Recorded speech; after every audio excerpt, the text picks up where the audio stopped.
Welcome to The Explainer.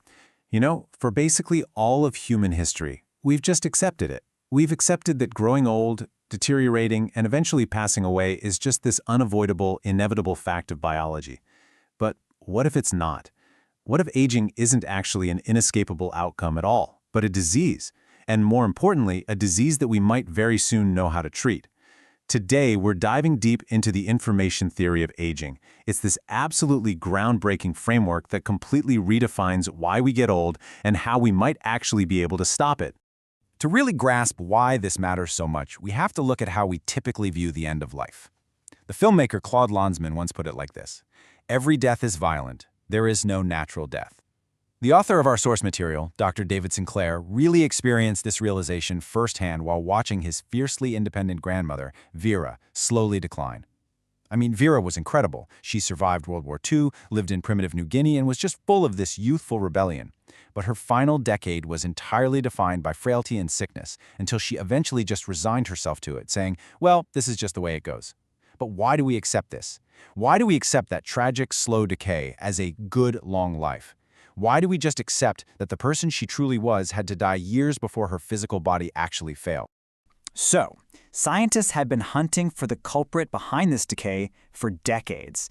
Back in the 1950s, the big idea was the mutation theory. Scientists basically thought aging was caused by our DNA mutating, literally losing our genetic code over time. Then, by the 1960s, the focus shifted over to the free radical theory. That was the idea that rogue electrons were oxidizing and damaging our cells, which, by the way, is exactly why everyone started taking massive doses of antioxidants. But here's the thing. Both of those theories essentially failed to hold up to rigorous modern testing as the ultimate root cause of aging. Today, the scientific consensus is really centered around what we call the hallmarks of aging. These hallmarks include things like genomic instability, shrinking telomeres, stem cell exhaustion, failing mitochondria, and the buildup of these senescent kind of zombie cells. Now, don't get me wrong, addressing these hallmarks is currently our absolute best tactical manual for extending human health span. If we can clear out those zombie cells or boost our stem cells, we absolutely live longer, healthier lives. But the crucial point here is this: these are just symptoms. Treating them is essentially playing a very complex game of biological whack-a-mole. We're treating the consequences of aging, but we still aren't hitting the root cause upstream of all these hallmarks. And that brings us to a massive, central mystery. Think back to that mutation theory from the 50s. It assumed our DNA was degrading, right? But then cloning came along. The successful cloning of animals, like Dolly the sheep, proved something absolutely incredible.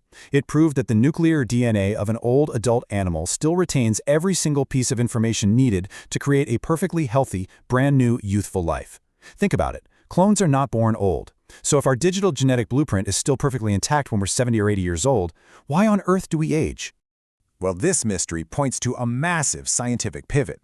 We actually have two different types of information inside our bodies. First, you've got digital information. That's our DNA. It's super robust, it has finite values, and it can be copied incredibly reliably, kind of like a DVD. But then we have analog information, which is the epigenome. The epigenome is this super complex system of chemical tags and proteins that essentially tells the cell which genes to turn on and which to turn off. And just like old analog radio signals or those vintage cassette tapes, analog information degrades over time. It's incredibly vulnerable to noise. So aging, it turns out, isn't the loss of our digital DNA, it is the degradation of our analog epigenetic instructions. To really visualize this, I want you to picture a grand piano. Your genome, your DNA, is the piano itself. It has about 20,000 keys representing your genes. Now, every single cell in your body has the exact same piano. But a brain neuron does a wildly different job than a skin cell, right? Why is that? Because of the pianist. The epigenome is the pianist sitting at the bench, deciding exactly which keys to press, how hard to press them, and which chords to play to create the specific music of a skin cell versus a brain cell. Without the pianist, those keys are just silent potential. So where exactly did this pianist come from, and why does it start to mess up? Let's travel way back, about 4 billion years ago, to the primordial soup. Imagine a microscopic organism we'll just call the Great Survivor. It evolved this brilliant yet incredibly simple survival circuit.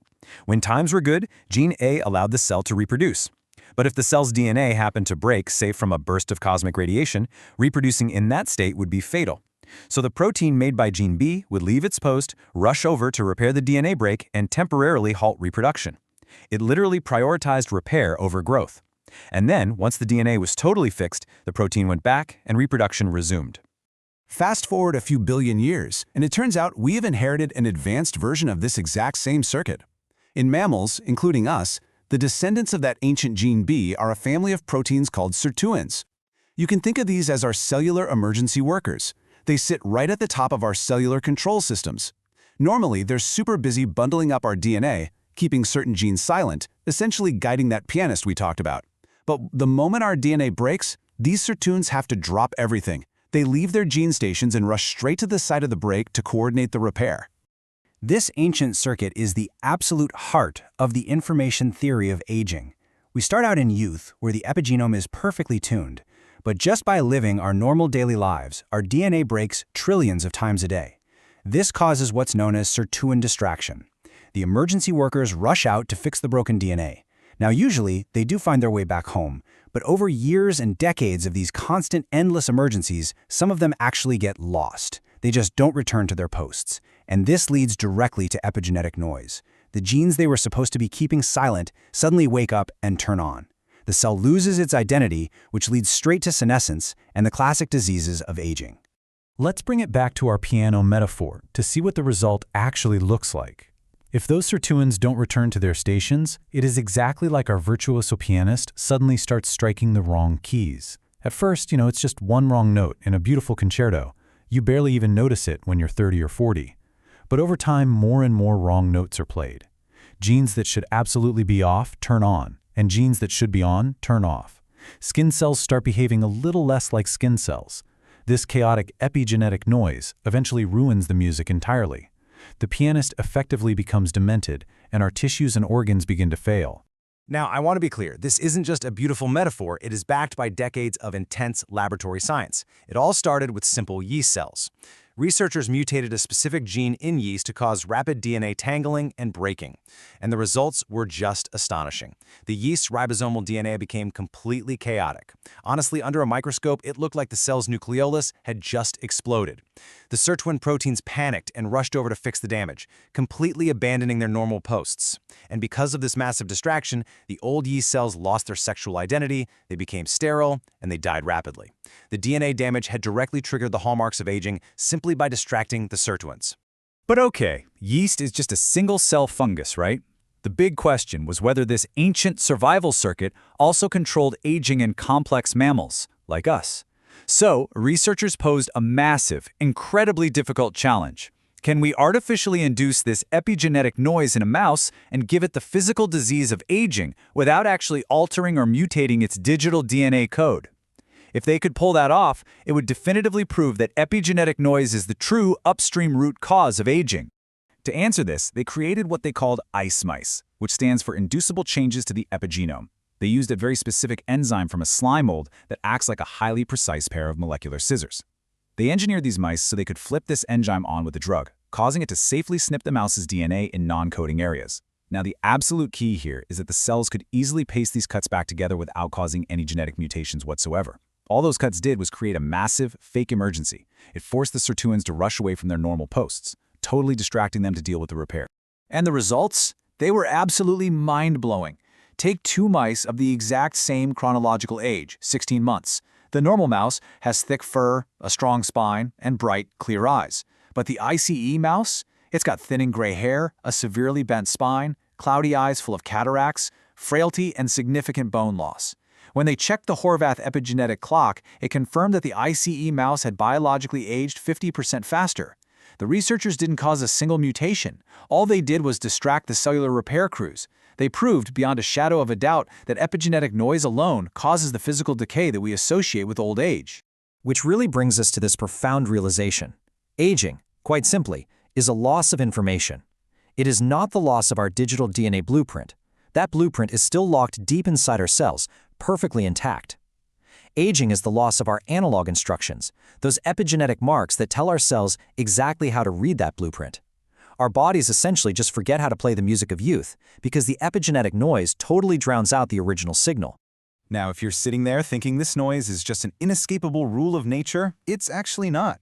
Biological immortality already exists right here on Earth. Look at bristlecone pines. They live for nearly 5,000 years with zero cellular decline. The tiny hydra can live for decades without aging a day. The Toratopsis jellyfish can physically regenerate its entire body over and over, completely resetting its biological clock. Even Greenland sharks are swimming around in the oceans for over 500 years. These species undergo what's called negligible senescence. They prove that life doesn't inherently demand a strict expiration date driven by inevitable decay. So the crucial takeaway for you today is this. If aging is essentially just analog noise, if it's basically like a scratched DVD where the digital code underneath is still perfectly fine, then resetting our biological clock shouldn't be scientifically impossible at all. Which leaves us with the ultimate question. If the epigenome can be scratched like a DVD, can we find the polish to wipe the scratches away? If we can find the cellular polish to send those sirtuins back to their proper posts, curing aging might not just be a dream, it might actually be our near future.